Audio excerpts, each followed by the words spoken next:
this one come up here with today is going to be a breakdown over the topic of reparations when it comes to African Americans here in the United States. And what reparations is, just to start, it is the compensation given for an abuse or injury. And its purpose is to serve to acknowledge the legal obligation of a state or individuals or group to repair the consequences of violations, either because it directly committed them or it failed to prevent them. So it's kind of like just making amends for things, and this one goes back to slavery in this case. So when we talk about the history of reparations, that you'll see both like here and domestically, using Germany for an example, as well as nations who are willing to step up and say, we acknowledge these crimes we committed against these set of people here, and we're going to give compensation for the abuse and injury. And the history of that, we can first look at Native Americans, which had belated payment for unjustly seized land. In 1946, they created the Indian Claims Commission, who would pretty much organize like the payments that would come to them in that manner, and they would divvy it up amongst the tribes and the people of the tribes there. And then secondly, you can look at Native Hawaiian reparations, land leases for the overthrow of a kingdom, for the U.S.'s involvement of that, and it was in 1920, because that happened in the 1890s when they were still like kind of settling and looking at the new land, and so they said, okay, we did this, made the colony and overthrew these indigenous people here, we're going to pay you out, and they did that at 1920 for that act. And with the third case here, you have Tuskegee experiment reparations, which was compensation for medical brutality, and with that, you had some cases of federal and state governments who made payments out to the survivors of those treatments, because 600 black men were unknowingly left untreated for syphilis after being misled by officials who involuntarily enrolled them in a treatment program after their piloting. And it was the existence of that experiment, and it only became clear after an investigation went into it that they were doing these things to these people that they didn't know that under their consent. And so the U.S. went into their pocket and they said, okay, we did people wrong on this, we'll pay for you for that. And the fourth incident of reparations being to Japanese Americans who, after forced captivity and internment camps, they gave financial payments out in 1988. And in Florida, you can look at just state-wise, lawmakers passed a bill that paid $2.1 million in reparations to survivors of the Rosemead Massacre, a 1923 incident where a majority black town was destroyed by racist mobs. And so state in that instance can say, okay, that was wrong here, we'll pay you that, the survivors of this. I mean, people paid their lives ultimately, but to the survivors there. And in Chicago, there was created a $5.5 million reparations funds for survivors of police brutality aimed at black men during the 70s and 80s. And these are just instances of just, okay, again, this is actually documented stuff. Like, okay, we know that these systems here have been failing you, we did this to you, we'll pay this out. And just in some manner, when you don't address some of these things, you'll see just things kind of carry on in a way, and people still have these feelings towards it because of being wrong constantly and just being told to get over it. Other than other situations where they can acknowledge, step up, and pay for it. So some key figures when you're talking about the subject of reparations is key moments of this would be the Civil Liberties Act of 1988, which was a historic law, and it offered monetary redress to over 80,000 people.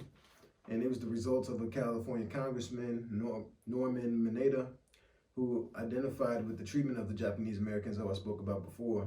And when he thought of his own internment, because he was a prisoner of war during the First World War, and he was at Racetrack and then Hart Mountain War for Relocation Center in Wyoming, his family had been forced to leave their home and business behind on this. And so it was with that he was able to feel the government had begun the process of reconciliation in a way where the country made a mistake, admitted it was wrong.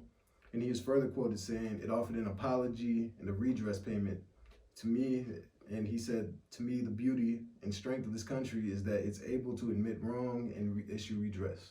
And so it shows that the country is capable of doing these such things. And it's not such a far-fetched thing to say, hey, we did this wrong, did that wrong, and we can do something as far as with the redress payment and like after displacing people in that sort of nature. And another, I guess the major thing as far as this is all coming from history.com and NPR, I'm getting the sources from, And the start of reparations you can look to at the 40 Acres and a Mule. Now, with that, you've had constant like song references from like Kendrick Lamar and Kanye West talking about 40 Acres and a Mule, things of that sort. But what it was it was a meeting as the Civil War winded down, and Union leaders, they gathered a group of black ministers in Savannah, Georgia, with the goal of helping thousands of newly freed slaves about what to do with them after all this is going down, after the war is being fought over that, pretty much about Southern labor and how that was their major thing that they were fighting for to keep.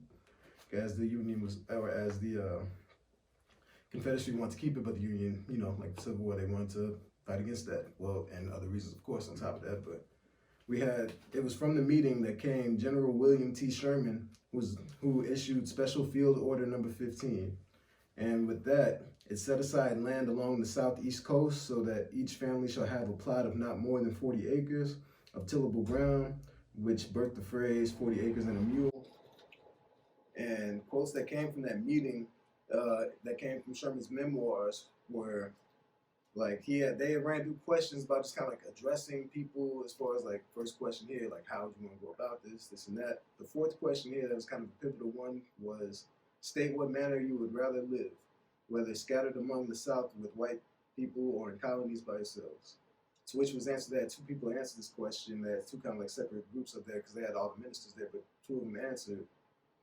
One of the first of which said, prefer to live by ourselves, for there is prejudice against us in the South that will take years to get over. And he was Reverend Frazier of a local Savannah church there. And another leader there was quoted to say, essentially, we want to be free from domination of white men. We want to be educated and we want to own land. And, just at that time, like that was a major thing to do. And they worked on so many other people's lands that they said they wanted their own. And I don't think that was too far out of reach or anything. And that was something William T. Sherman agreed to, because 4 days later, Sherman, he signed over Field Order 15, and he set aside 400,000 acres of confiscated land for freed slaves. Sherman appointed Bridge Gen Rufus Saxton to divide up the land, giving each family up to 40 acres. Not in the order, but some also received leftover army mules, which is where the mule came from in that part there. But it became known as January 16th, 1865, 40 Acres and a Mule was kind of introduced. And it was after President Lincoln's assassination that President Andrew Johnson reversed Sherman's order, and he gave the land back to his former Confederate owners who were coming back from the war. And so it was he signed this over, he kind of promises a whole deal up here, but then the next president after Lincoln got shot, which kind of put the country in a bit of disarray. And next guy up, he just kind of said, nah, I'm not going to do that, so figure it out. And it was, once the passion of the war was over, the idea of that social experiment lost favor quickly among people, because, mine went elsewhere, and, how things kind of build up more momentum, say from the George Floyd, how a lot of things was trying to happen, politicians saying this and that, when you got momentum and stuff, more kind of things cooled down, things kind of just kind of cooled off a second, but they lost that momentum, and the next president up he slashed that idea there. And Vonette Good Walker, who's a writer from Savannah, and who majored in the black pastor of that city there in Georgia, he was quoted saying this: he called it one of the biggest gotchas in American history. Only some 2,000 slave families retained the land earned, versus among the 400,000 acres they were going to get, only about 2,000 other families they would keep that. So it's major that you see people historically down there that still have all this stuff dating back to those days, but just kind of with other black codes and things of that sort there, just things didn't cut fair for the rest of those people who were just trying to find a new way of life. It just left many newly freed individuals a few options to turn to, and it led them to become sharecroppers, often working for former slave owners in that fashion where it just kind of cycled back. And this federal retreat from land redistribution was a missed opportunity for economic reform that may have allowed Southern blacks to consolidate and hold political gains made during early Reconstruction. And it was real interesting that in 1935, W.E.B. Du Bois said the slave got to breathe a sigh of relief and have his moment in the sun, but then he stepped back into slavery again after the war had ended and things of that nature, and the 40 Acres and a Mule slashed. And so other attempts of getting this thing addressed again included in 1890s, where an ex-slave pension movement led by a former slave, Callie House. It was ultimately blocked by federal agencies like the Bureau of Pensions during the time of H.R. what was it, 11,119, which is modeled on Civil War and military pension. They didn't want to include former slave pension, that sort of nature, just to have that kind of retirement plan for people who did all that work, built up, did all their labor, building up this country, and being on the back end of a whole lot of injustices. And that was the first attempt at it, which was blocked by, like I was saying, the Federal Bureau of Pensions. And then in 1969, James Foreman, who was an activist through the Black Economic Development Conference, he demanded a $500 million to be used towards creation of social services. And he wrote in his manifesto in 1969, what he called his Black Manifesto, where, he just had like what you would call like resources in those communities kind of like build it back up, because that was another thing that Martin Luther King, before his untimely passing, he was preaching a lot on economic as far as development as well, like along with civil rights, like people always kind of brave him up for it, but he was also about economic rights, and he was becoming more radical in that area at the time he got assassinated, and he was speaking out against the wars, this and that, but he wanted them to take care of the things that they had overly they'd kind of glossed over along the way of making progress. And like they've always put us on the back burner just after leaving people kind of like hung out to dry for a bit. Not leaving them with many options other than going back to like those same systems that had led us into oppression and being amongst people that had kind of just had disdain for us in a way. So it's been hard making a living as far as in their shoes going back to that day. And it was like, I can just go here to what that failed promise of 40 acres and a mule has led to. And author Ta-Nehisi Coates wrote in his 2014 article for The Atlantic, The Case for Reparations, he breaks down the wealth disparity that's a direct result of slavery and racist policies, which showed that in history, resources and wealth taken from African Americans has financially benefited nearly every American institution you look at today.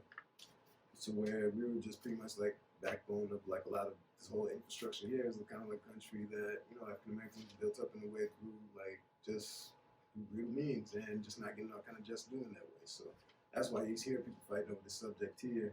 And like next, like as far as what the cost of something like that would be, like somebody at NBC wrote an op-ed, Professor Darity, and he was quoted in the article saying, when you value the land that was previously promised in 1865, those 400,000 acres that they had signed over in the order to be, as far as distributed, that total would be worth between 1.5 and $2 trillion. And if you divide that by what the census of going back to 2018 said would be about 35 million eligible Black Americans who would be up for it, it would go for 40 to 60K each. And so it's possible. I mean, like as much debt as you see as far as us in, it's worth it on the ledger to have just something like that just kind of be floating out there to say, no, never mind. But it's like, it's one of those things where in this country here, like, it's just been a topic that's kind of been like glossed over, or just kind of like they want to kind of meander around it. The same to do with scholarship this, scholarship that. We have these programs here and that, but like at the end of the day, economic freedom is the only thing that's gonna bring up more change, more impactful change, immediate change in that way. When you put the money in most people's hands, that was kind of old, but it's it's an interesting thing to look at. And just as far as with Black History Month and such, where we're here and like people still fighting for the same cause here, like people still bringing it up, like you hear the ADOS groups as far as African descendants of slaves, they have wanted that on the docket as well, as far as what the plan would be for that. I think Elizabeth Warren, I think she had kind of mentioned she would be like into doing something like that, but it's, you hear a song say it's a long time coming, it's just one of those things, man. It's like we, or some Americans, they celebrate the history like of America. Like they're like, man, we're a great country. We were built this, like, but it's like you have to acknowledge what you were built on, like literally. So it's like if we're gonna celebrate, all these other things about the history, we can't have selective memory and just be like, oh, we're gonna celebrate that, but we're just not gonna. We're not gonna go about this huge chunk of time, and and then okay, acknowledge we fucked up. Like it wasn't y'all. It clears a ledger almost in a way to where you can't just say, "Oh, we've done this, we've done that for you." Once you put like money in people's hands, it's up to them what to do with it. Exactly. It's just what? Acknowledgement and atonement. Exactly. Acknowledge like, hey, our forefathers and whatever they messed up, and we're here. We understand that. We acknowledge that. And we're going to make it as right as we can. You know what I'm saying? And if we're not going to displace this land here, we're not going to displace these people who we didn't want to do it before originally. Yeah. So here's what that land is worth. Exactly.